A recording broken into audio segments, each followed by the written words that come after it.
Olá, queridos, que a graça e a paz do nosso Senhor e Salvador Jesus Cristo estejam com todos vocês. Eu sou o pastor Marcelino Silvério e você é muito bem-vindo a mais uma aula da matéria hermenêutica, a ciência da interpretação. Estamos chegando no final desta matéria. Hoje é a quarta e última videoaula desta matéria que tem revolucionado os nossos alunos. Eu estou recebendo feedback, mensagens de alunos que têm sido impactados por esta matéria, por esta ciência da interpretação. E eu louvo a Deus pela vida dos meus alunos, você que tem nos acompanhado aqui no nosso canal, tem assistido às videoaulas e tem aprendido a palavra de Deus. Que Deus continue abençoando a sua vida, que o Senhor cada dia mais te dê olhos iluminados, visão espiritual e que o Espírito Santo de Deus ilumine os vossos olhos para que cada vez mais você possa aprender a palavra de Deus. Que Deus abençoe vocês. Bom, nós iremos começar a nossa aula de hoje falando sobre um tema de grande relevância. Aprendendo a dizer somente o que a Bíblia diz.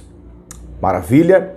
Lembrando que se você não tem o nosso material de apoio, me chame agora no número que está na descrição desse vídeo. Vou te atender pessoalmente e te enviar todo o nosso conteúdo, todo o nosso material.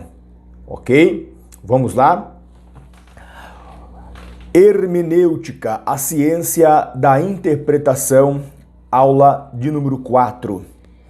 Eu quero que você pegue um caderno, um papel, uma caneta e que você vai anotando tudo aquilo que nós iremos abordar na aula de hoje.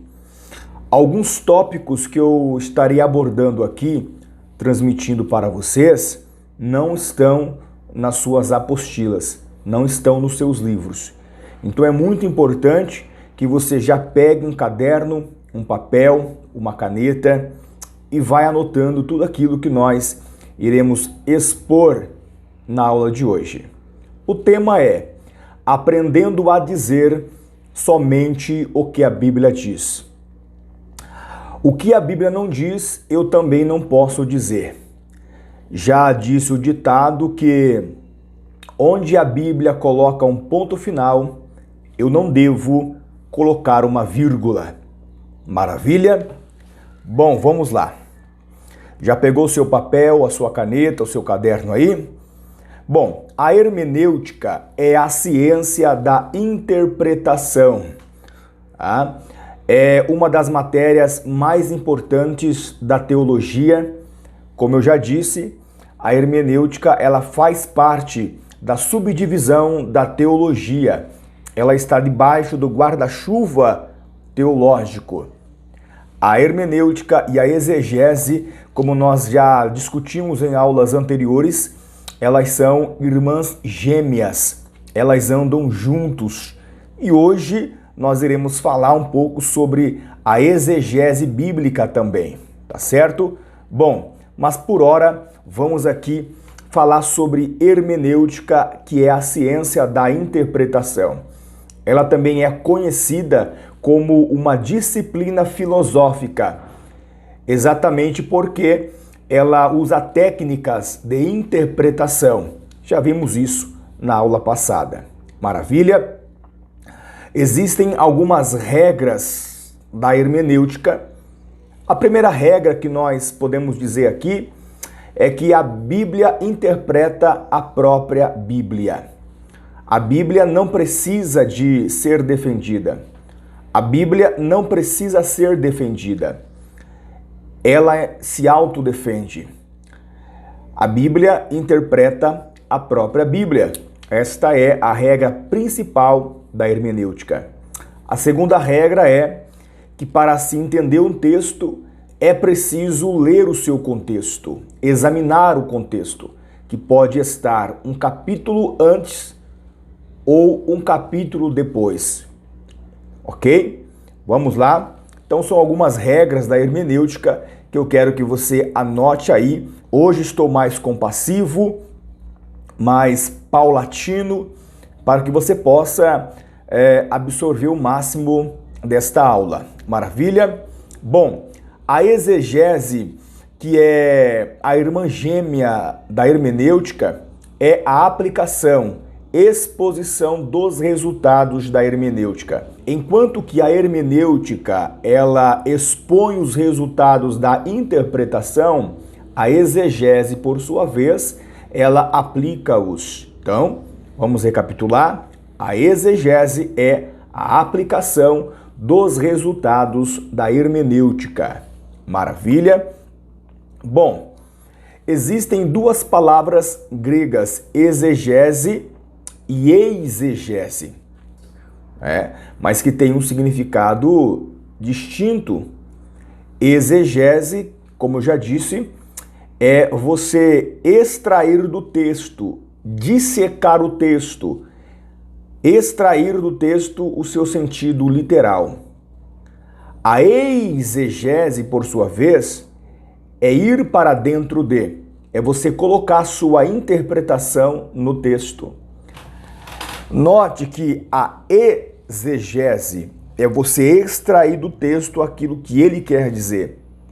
A exegese, ou seja, ir para dentro de, é você colocar a sua interpretação no texto. É forçar o texto a dizer algo que ele não diz.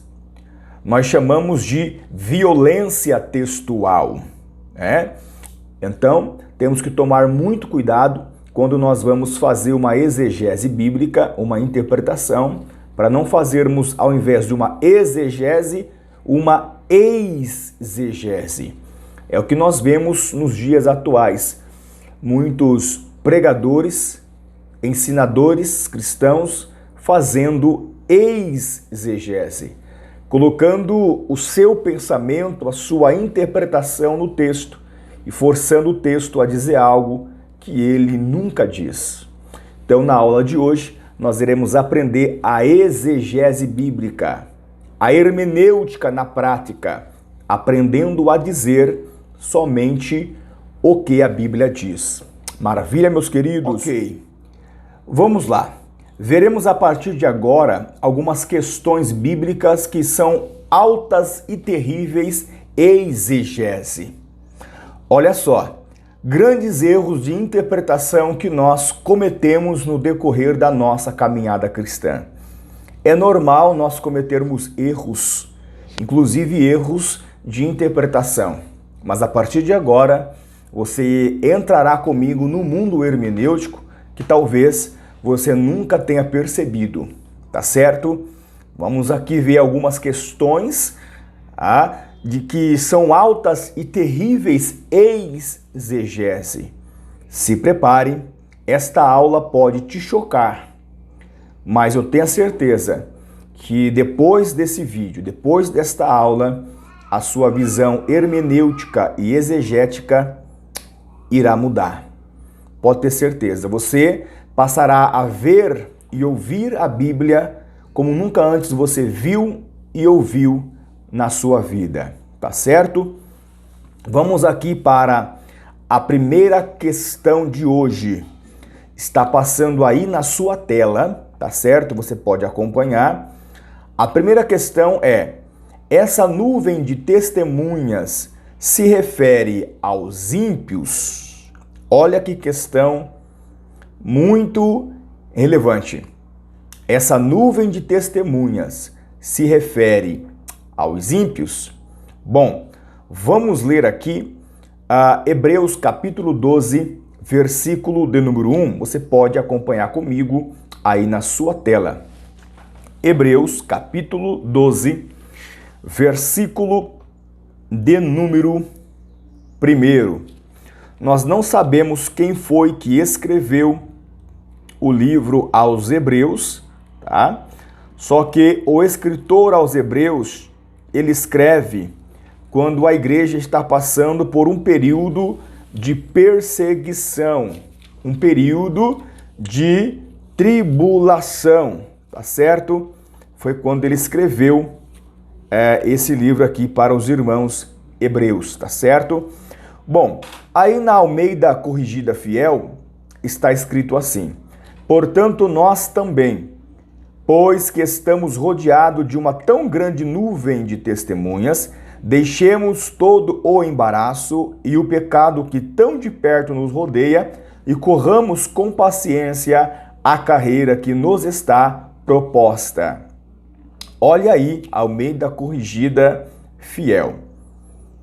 Portanto, nós também, que estamos rodeados de uma tão grande nuvem de testemunhas, deixemos todo o embaraço e o pecado que tão de perto nos rodeia e corramos com paciência a carreira que nos está proposta. Bom, a nossa questão é, essa nuvem de testemunhas a que se refere o texto? Nós temos que resolver essa questão. Quantas vezes você já ouviu alguém pregar ou alguém ensinar dizendo que essa nuvem de testemunhas se refere aos ímpios, aqueles que estão ao nosso redor nos observando para ver se vamos errar em alguma coisa, pecarmos, para depois nos julgar? É ou não é verdade? Você já ouviu isso? Eu também já ouvi várias vezes que essa nuvem de testemunhas que se refere ao texto está falando dos ímpios, das pessoas não cristãs que ficam nos observando para que quando nós cairmos em algum erro, eles então nos julgar. Não é isso que o texto está dizendo e nós vamos ver isso a partir de agora. Bom, para entendermos quem são essas nuvens de testemunhas que o texto se refere, nós temos que analisar o seu contexto. Onde está o contexto? Está exatamente, obviamente, no capítulo de número 11, especialmente no versículo de número 32. Vamos ler aqui? Diz assim, versículo 32 do capítulo 11, é o contexto. Quantos exemplos mais darei? Infelizmente não disponho de tempo para falar sobre a devoção de Gideão, Baraque, Sansão, Jefité, Davi, Samuel e os profetas, os quais, por intermédio da fé, conquistaram reinos, praticaram a justiça, receberam o cumprimento da promessa, fecharam a boca dos leões, extinguiram a violência do fogo, foram libertos do fio da espada, da fraqueza tiraram força, tornaram-se poderosos nas batalhas e puseram retirada exércitos estrangeiros.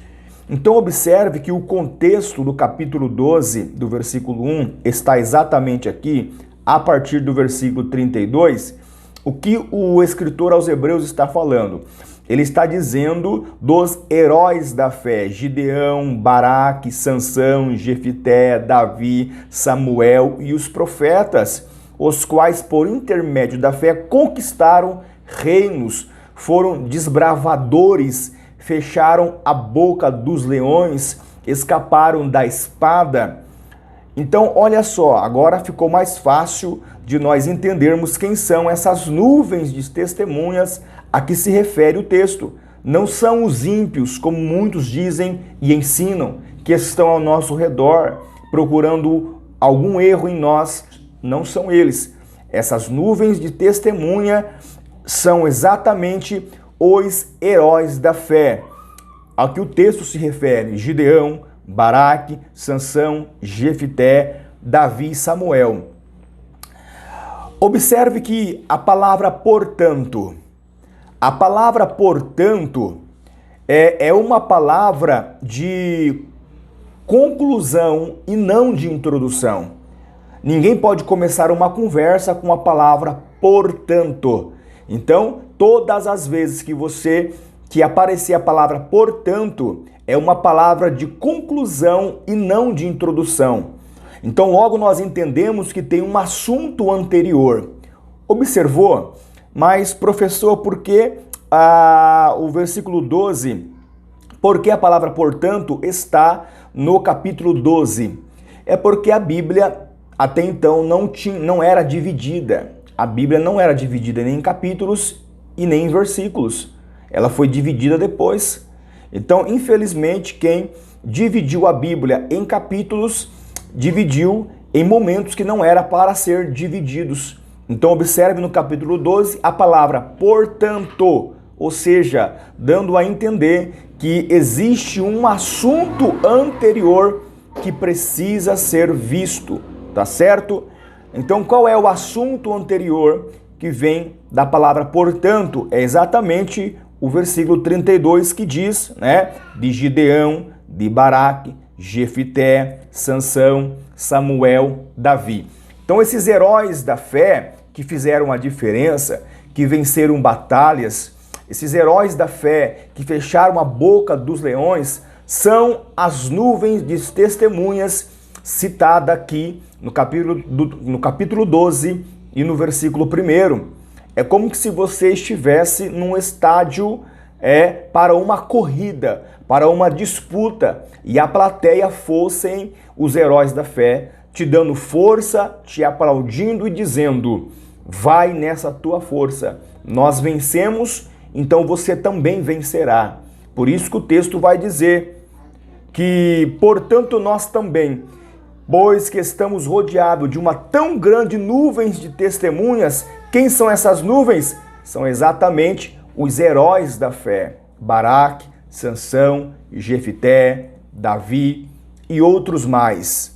Deixemos todo o embaraço e o pecado que tão de perto nos rodeia e corramos com paciência para a carreira que nos está proposta. Entendeu? Então, que você continue aí comigo, que nós iremos ver outros assuntos aqui de suma importância, questões que nós aprendemos, ouvimos e que na verdade não é aquilo que o texto está dizendo. Você percebeu a importância de fazer uma boa exegese e uma hermenêutica? O que nós fizemos aqui? Nós fizemos uma hermenêutica e uma exegese, né? Nós pegamos aí a palavra portanto e entendemos que a palavra portanto não é uma palavra de início, de introdução, mas sim uma palavra de conclusão, ou seja, dando a entender que existe um assunto anterior, tá certo? Então essas nuvens de testemunhas aí são os heróis da fé. Vamos fazer aqui mais uma exegese bíblica. A palavra testemunhas, no original grego em que foi escrito, que é o koiné, significa mártires. É isso mesmo. A palavra testemunhas significa mártires.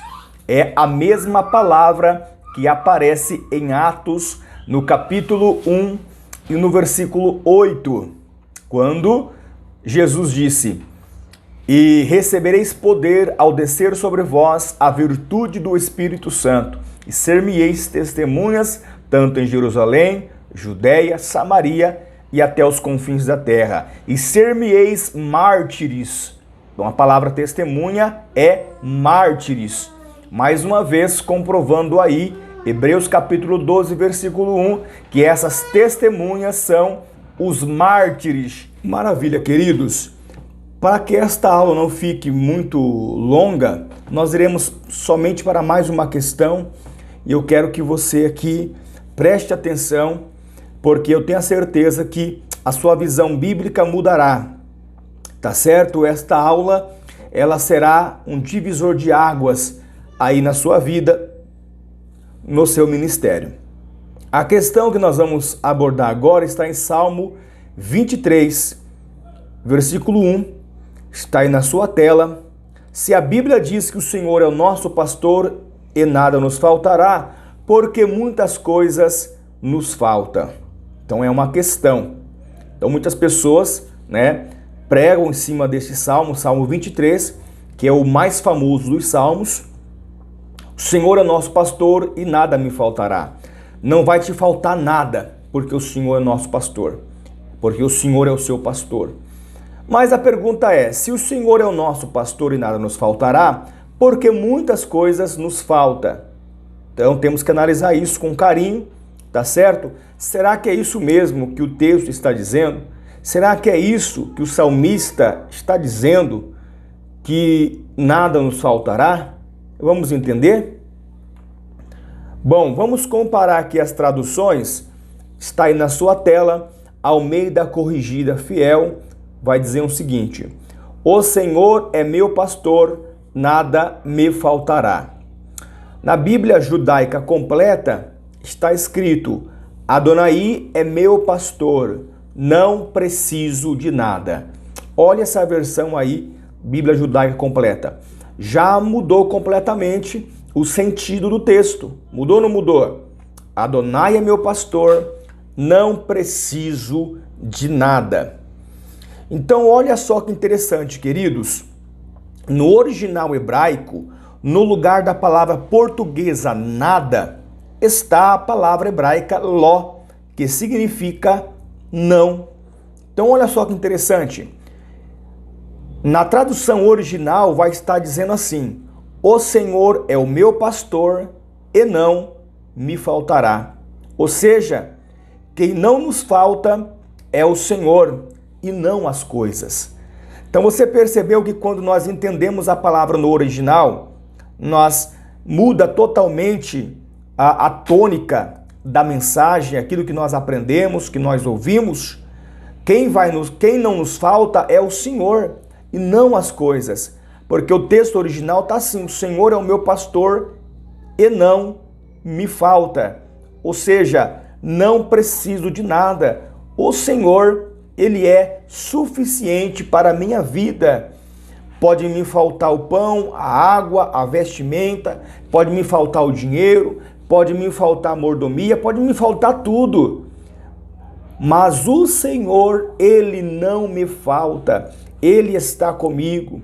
Aí o salmista continua dizendo: ainda que andasse pelo vale da sombra da morte, não temerei mal algum. Por quê? Porque tu estás comigo, o Senhor não me falta.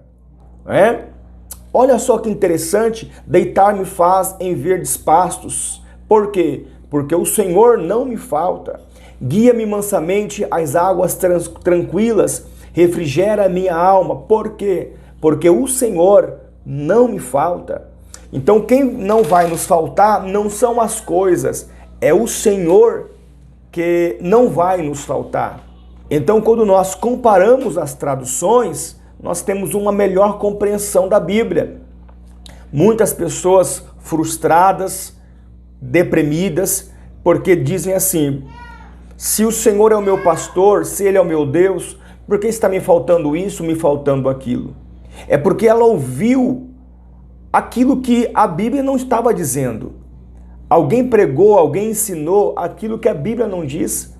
Então isso é um erro gravíssimo que nós temos que corrigir a partir de agora, tá certo? Sempre comparando as traduções, indo mais próximo do original, para que nós possamos assim ter uma melhor compreensão da palavra de Deus.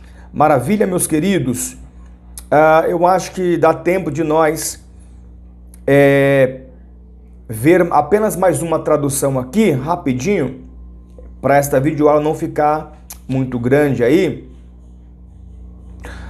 Vamos ver aqui 1 de Pedro, capítulo 1, versículo 12. Os anjos quiseram pregar o evangelho em nosso lugar? É uma pergunta. Os anjos quiseram pregar o evangelho em nosso lugar? Quantas pregações, quantas vezes você já ouviu dizer que os anjos quiseram vir aqui pregar o evangelho, só que Deus não permitiu, porque tem a igreja, porque se eles viessem aqui, eles não teriam misericórdia e acabaria destruindo, matando. Mas será que é isso mesmo que o texto está dizendo?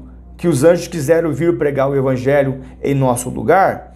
Vamos comparar as traduções. Primeira Epístola de Pedro, capítulo 1, versículo 12, está escrito assim: aos quais foi revelado que não para si mesmo, mas para nós, eles ministravam estas coisas que agora vos foram anunciadas por aqueles que, pelo Espírito Santo enviado do céu, vos pregaram o Evangelho, para as quais coisas os anjos desejam bem atentar. Almeida Corrigida e Fiel. Então, na primeira instância, no primeiro contato, já dá para você perceber que aqui não fala que os anjos quiseram vir pregar o evangelho, de forma nenhuma. O que o texto está dizendo, no finalzinho aqui, é que para as quais coisas os anjos desejam bem atentar. Então, essa história de que os anjos quiseram vir pregar o evangelho não está na Bíblia, não é o que o texto diz. Vamos comparar uma outra tradução, a NVI. A eles foi revelado que estavam ministrando não para si próprio, mas para vocês, quando falaram das coisas que agora lhes foram anunciadas por meio daqueles que lhe pregaram o evangelho, pelo Espírito Santo, enviado do céu. Coisas que até os anjos anseiam observar. Então você percebe que já mudou aqui da palavra desejam bem atentar, já mudou para a palavra anseiam observar. Olha só, desmistificando a ideia de que os anjos quiseram vir pregar o evangelho. Não, o que o texto está dizendo é que os anjos, eles anseiam em observar. A palavra observar no grego significa olhar atentamente. Essa mesma palavra aparece em João, capítulo 20, versículo 5, quando Jesus ele ressuscita, e os discípulos chegam ali no túmulo, diz assim: e ele se curvou e olhou para dentro e viu as faixas de linho ali, mas não entrou. Essa mesma expressão observar, atentar, está lá em João, capítulo 20, versículo 5. Se curvou e olhou, observou atentamente, mas não entrou. Então você entendeu o que o texto está dizendo? É exatamente isso que os anjos fazem quando nós pregamos o evangelho. Eles se curvam para observar. Então o que o texto está dizendo aqui em 1 de Pedro, capítulo 1, versículo 12, é exatamente isso. Que os anjos, eles se curvam atentamente para observar a pregação do evangelho. Todas as vezes que nós pregamos o evangelho, que nós pregamos a palavra, eles anseiam por observar. Vamos ler mais uma vez o texto? Na NVI, a eles foi revelado que estavam ministrando não para si próprio, mas para vocês, quando falaram das coisas que agora lhes foram anunciadas por meio daqueles que lhes pregaram o evangelho, pelo Espírito Santo enviado do céu. Olha só o texto agora. Coisas que até os anjos anseiam observar. Coisas que até os anjos anseiam, desejam observar. Ou seja, todas as vezes que nós pregamos o evangelho, pregamos a palavra de Deus, os anjos, eles nos observam.